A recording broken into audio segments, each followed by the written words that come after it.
Video is brought to you by Cluster Fix. Today we're going to demonstrate the removal of an instrument cluster out of a 2005 Ford Mustang, and should be similar at least up to 2007.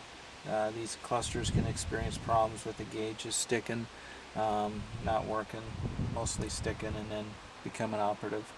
And these are pretty easy to remove, and really all you're going to need is a 7mm nut driver or a socket and extension. I'm using a nut driver.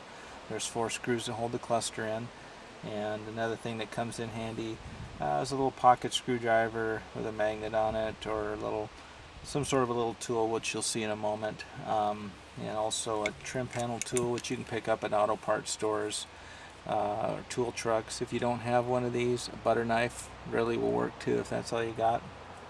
And we're going to use this to start removing the trim. It's not held in by any fasteners, it's just held in by spring-loaded clips. So you can start on this end and just wedge something in there and just pry it loose. Sometimes you can even use your fingernails. So you start working it loose and just make your way around, and you want to drop the steering column down all the way. I just leave it loose and then just start working on down the line with the trim.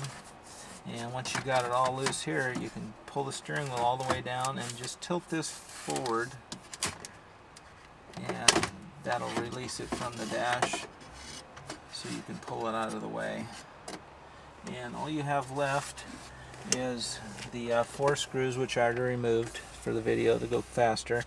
There's 4 7mm screws that look like this, and that's what you'll be taking out. 2 on top, 2 on bottom.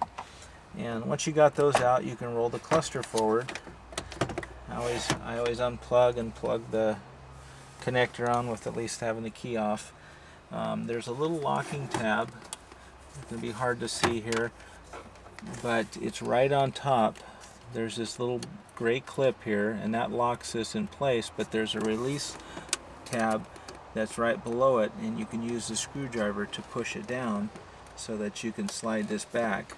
You'll feel it release, and you'll be able to pull the lever all the way forward and just unplug the cluster just like that. So once that's out, the cluster comes right out. And if you have any questions, you'd like to send yours in for repair, you can visit us on our website at clusterfix.com. Click on the Find Repairs tab, enter in your make, model. You can also give us a call at 509-366-9009. Thank you.